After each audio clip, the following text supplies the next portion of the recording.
Hi, everybody. I'm Gold Derby News and Features Editor Ray Richmond, and I'm here today with Kevin Tent, the Oscar-nominated editor of the Alexander Payne directed feature, The Holdovers. Kevin, I'm beginning to think that Alexander kind of likes working with you. The Holdovers is your eighth feature collaboration with him that he's directed going back to Citizen Ruth in 1996, I think.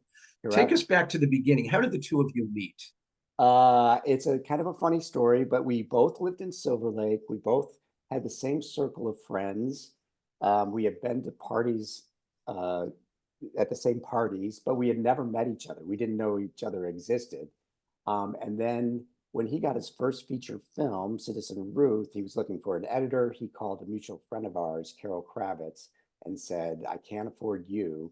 Is there somebody I can afford?" And she gave him two names, and one of them was mine. And I interviewed with him, and I showed him my reel, and I had been cutting for Roger Corman, and I had done a little movie called Gun Crazy, which he had seen. Um, and you know what? We just kind of clicked, and he was a very loyal guy, and at that point, the studio was dangling bigger editors in front of him, and he said, "No, I want to kind of grow up with an editor." He told me this afterwards. I want to grow up with an editor and not have, somebody whose experience is way beyond mine. And so anyways, we kind of clicked, and he's a very loyal guy and super collaborative. And when he got his next movie, Election, off the ground, he asked me to do that, which was great. And we had such a blast on that. We worked really hard. It had a lot of challenges and stuff like that, but you know, the movie did very well, and pretty much anyone who had anything to do with it got a career bump. And anyways, we've been doing it nonstop since then. And now So here you are. What is it about your relationship with Alexander as director and editor, do you think, Kevin, that continues to work so well? Is it just kind of a supreme comfort level, mutual respect, kind of all of the above at this point? I think all those things, and also he we never get super wrapped up in drama and take things so seriously. Like he often will just go, what's everyone getting worked up for? It's just a movie, you know? Um, so, and that kind of attitude is kind of my attitude too. And I think either we develop that together on our own, separately, and then on our own, or vice versa. But that's always been kind of my attitude. Life is short. You got to enjoy what you're doing and stuff like that. And so we get along very well on a personal level. And then creatively, I would just say we're in sync pretty much with performance choices. And, I mean, of course, we have our disagreements and stuff like that, but nothing major. It's not like, you know, we rarely get to come to fisticuffs. So no, we never I do would that. I would love to be nearby when fisticuffs did happen, however. Yeah, no, we never Um, get that. have you Never what's happens. the biggest disagreement you've had in the cutting? Have you I mean, is it ever something that you kind of stand by and say, no, no, no, Alexander, I'm saving you for yourself. We really need to do this. I have said those things, and sometimes he's listened, and sometimes he agrees, and sometimes he doesn't. And at some point, I say, well, okay, well, it is his movie. He's the director, so I've got to let things go. And but and a lot of times when I look back at some of those things, like I'll watch a movie, that I hadn't seen for a while. We just watched Sideways, actually, both of us, not that long ago. And I remember there were a couple of things I was like, no, we cannot do this, or we should do this. And then it went by, and I was like, oh, you know what? He was right. Or it didn't really matter. It was much ado about nothing. But we have, yeah, but for the most part, we're in agreement, and we work together to try to solve the problems that are in front of us.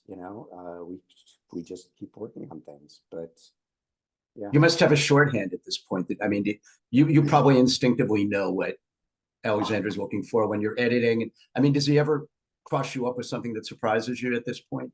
He also, well, it's funny you say that, because a lot of times I think I know what he's going to say, and I plan on it, and then he just undercuts it and just, goes the other direction. So he likes to be unpredictable. And when I think he feels like I'm, I've got his number too much, he'll switch it up just to keep me on my toes. So it's kind of funny. He'll do that. But you know what? He's phenomenal. And, you know, he's always got the film in mind, what's best for the film, and which takes enormous discipline. And he basically, I would say, checks his ego at the door when we shut the door of the cutting room, and we just go to work. We just keep on noodling the footage.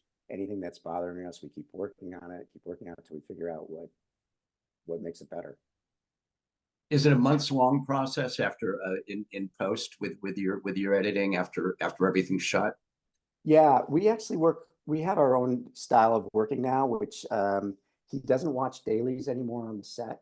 He doesn't watch them in a video village. He sits by the camera old school and directs from there, which is great. So the first time he comes back to the cutting room, is the first time he's seeing it through a frame. And I've been cutting. I've got a cut of the movie together, already put together. But so then we work together and we basically start from scratch. We start a editor's assembly cross director's cut, and we start going through the dailies, putting the picture together. We'll go back and look how I had cut scenes originally to see if there's anything he wants to take from that. But basically after 10, 12 weeks, we'll have a combination director's cut, editor's assembly. Better than an editor's assembly, but not as refined totally as a fine director's cut. So that's what we wind up with. And then we start working off of that. We'll start screening and getting feedback and stuff like that. So they finished shooting in I think beginning of April maybe, and we had a very good cut in like midsummer, and then we were previewing in August or September, something like that. So yeah, I was going to say I wanted to address the Holdovers specifically, Kevin. What was your first reaction to David Hemingson's screenplay? As an editor, were you already kind of assembling and trimming it in your head while you're reading it? Yes, as far as pacing goes, yes, I was like, oh, I wonder if this could happen sooner. And I remember I read the first 45 pages, which were great. I know, I was like, because when Alexander's getting serious about something, he'll send me usually a screenplay just to see what I think about it. And this one, he liked the idea that he was working on a lot. So I was like, hey, it seems great, go for it. This seems like it could be great. And then I read drafts as they came in, and I would give them my comments. And, it would be things like, I would say, is there any way we could get to push up the boys leaving earlier, and we even tried that in the screenplay, in the cutting room too. We were trying to get is there any way we can get things back? But every time that we thought about losing something, it would harm the film somewhat. So we didn't do it. And that's the same, they wound up in the same situation in the screenplay. So, but I was excited about it as soon as I read it, and I was excited because he was excited, and that was really, I knew we were going to be in great shape. And of course we had Paul, and Divine, And Dominic. And Dom, which he was the last piece that got put in the puzzle. And Alexander was sending me the audition tapes, and they had Dom and Paul audition together. And but yeah, what a find. Oh my God, what a find is right. Yeah. Do you edit differently when it's a first time actor like that? I mean, is it a different challenge? No, not really. He delivered the goods. Like he was phenomenal.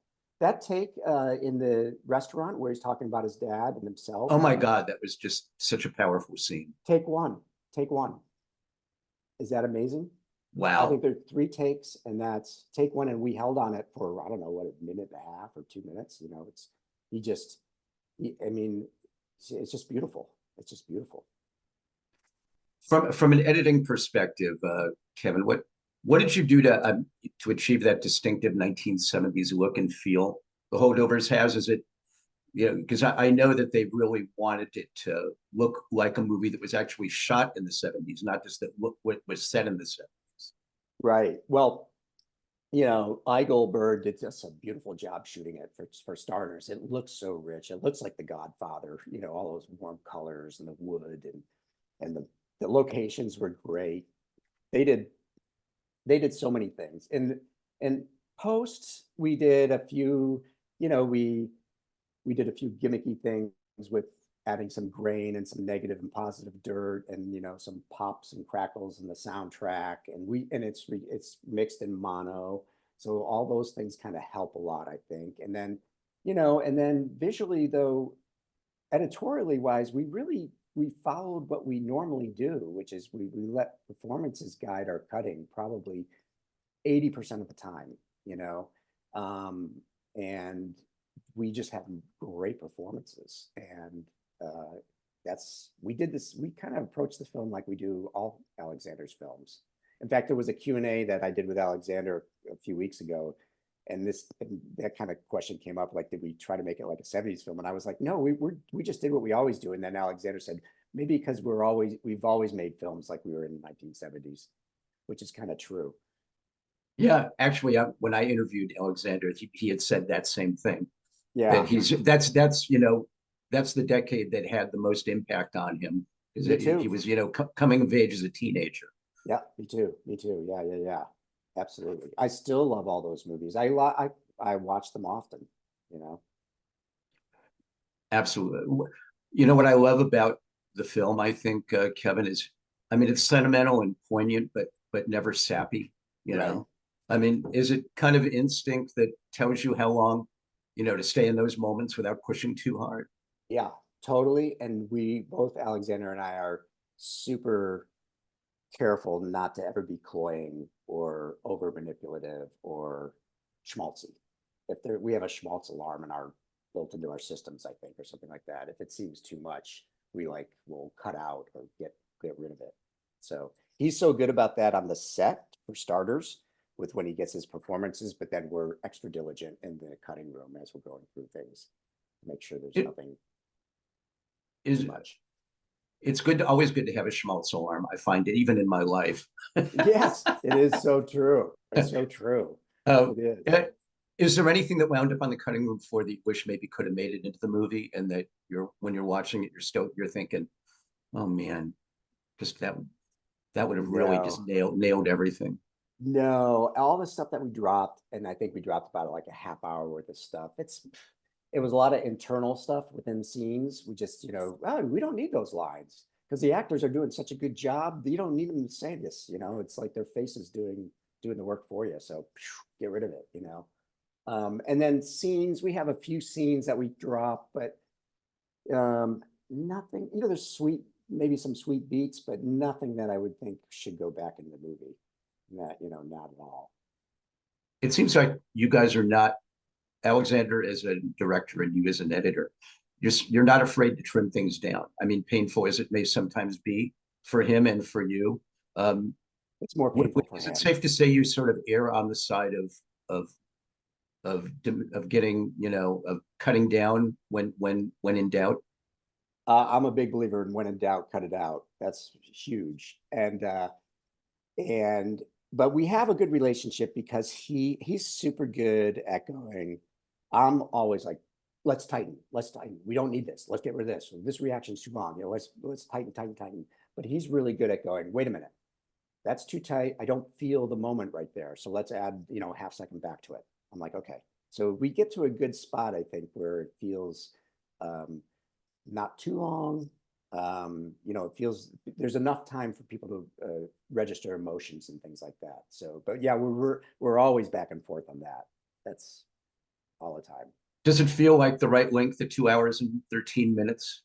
Well, I always subtract the credits, which is about 7 minutes. So it's like 2 hours. Let's say it's 2 hours and 8 minutes. But no, I wished it was, when we were cutting it, I had in my head a goal of it being around 2 hours, just because I know my family, I know most people out there, if they see a movie over 2 hours, they're going to be resistant to even turn it on and watch it. That's a long time to ask for people in these days. It is. And not to at all diminish an Oscar-winning professional, Kevin, but I chuckle when I see someone nominated for editing on a film that came in at nearly 3.5 hours. So I imagine you're probably looking at the full length when you're making the decisions too, and you're saying, well, we're already over 2 hours, we can get rid of that. Yes. However, though, in the holdovers, we would take things out and we would live with them, and but anytime we really couldn't. For instance, there's a scene where, if you remember the scene where Dom talks to the Korean boy, where the Korean boy wets his bed. So that was a complete candidate for possibly taking out of the movie. And we talked about it, and I think we even did a version of it. Because, you know, it's a minute scene or a minute and a half, something like that. However, it really set up Dom's character in a big way where you really love the guy for what he was doing and helping out the boy. And so, you know, that was where if we started taking things out, it hurt the movie, and we couldn't do it. So we evaluated all those things as we were cutting, but I think we got to the right length where it's you know, we never hurt the film by taking things out. And you're right with Dom's character, you know, we need to be able to root for him from the beginning because he's already got such sharp edges. Exactly. You know? He's bristly. Yeah, totally. And yeah, and that really warms him up, and you just love him for, well, maybe you don't, I mean, I do. I love him for what he's going to do. He's going to, you know, hide the sheets and, you know, take care of, watch out for the kid. So yeah, that's just a perfect example where we could have dropped that out and the movie probably would have been okay, but it would have hurt his character. That could have hurt the movie. So yeah, we didn't do it. Is it tough to trim down scenes from an actor who's as amazing as Paul Giamatti? Well, it is and it isn't, but it's kind of what I was saying before. He's so good, like, so a reaction shot from him you can take 2 or 3 lines out because the lines were saying what his face just does in one reaction shot, you know. So it's a pleasure to work with somebody like him, and he blew me away. Like, even as the dailies were coming in, I was like, man, he is nailing it. And there's some real tongue twisters that he's given to deliver, and he just gets those going. Like, he's amazing. It was great. He is an amazing performer. You know, I've often thought he acts more with his eyes Yeah, than anyone totally. maybe that I've seen lately. Oh yeah, his face is just so expressive. He's just terrific. He's terrific. And Divine too is phenomenal. She's got her looks, man, they can say 1,000 things. They're just so good. Just so strong. How did you decide what to edit, what to leave in with Davine's? I mean, it's such a powerful performance, So and powerful. it's not like there's specific scenes where it's like, oh my God, wow, that would just, it's the whole thing is almost at one level of just heart-wrenching. Yeah, no, she's just phenomenal. So this is maybe getting into the minutia of Avid too much, so you can just cut this out or whatever. But in the No, minutia is good for us. Okay, so in the Avid, you can stack performances. So when the priest at the beginning of the movie is talking about her son, and she's just sitting, and we just held out her face, which was just so phenomenal. She was just so good. But in the Avid, you can stack different performances, and we had 4 or 5 of them that we could click on and watch the scene with just that reaction. Oh, let's go to this reaction. Like, some were angry, some were crushed. Each one was different, and it was just an embarrassment of riches again. Like, we just had so many good choices, and we went with one where you kind of notice she's going through various different emotions as he's talking. You know, you can see she's getting angry, she's devastated. She just does a beautiful job. So that's the one we wound up using. That's in the movie now, but we debated over which one to use right till the end. Was there anything like that with Dominic where you stacked things? Yes, I'm sure. We do that all the time. Yes, we do that all the time with performance choices and stuff like that. So we did it with Paul too. You know, we're like, wow, this one's so good. And, you know, if we use this one, it means we do this instead, and that kind of stuff. But the one with Divine, the reason I mentioned it is because it was the exact same length. We never changed the length of the shot. It was just a different reaction that was phenomenal. Each one was great. So yeah, she was amazing. But yeah, we did that with Dom too. We do it all the time. You know, the one thing I'll say, certainly, you know, and your editing job absolutely played a role in this, Kevin, is, we speak to a lot of people about a lot of movies here at Gold Derby, and I don't think I've met anyone that didn't love this film. Oh, You that's know, nice. there's so many, that spur a lot of debate, but Right. the Holdovers is consistently people, everybody just speaks reverently about. Yeah, I think so too. I've been hearing the same thing, and I think even from people that aren't in the film business. I mean, my family's not, and of course it's my family, so it's a little loaded. But no, you know what? I think also there's just no snark in the movie. Yeah. We live in a really snarky time where snark is everywhere, and movies are snarky, and TV shows are snarky, and people on television are everywhere. There's just snark everywhere, and there's no snark in there. There's funny, there's sarcasm, and Alexander's still a smart ass, but you know, there's there's no snark. There's no cynicism really. And you can't say that about too many movies these days. Absolutely. No, it's We're going to leave okay. things there. I think The Holdovers is playing in theaters and streaming over Peacock. Kevin Tent, best of luck to Thank you you, at the Ray. Academy Awards on March 10th. Thank you. And Thank you. thanks for joining us at Gold Derby. It's been a pleasure. Thanks for having me.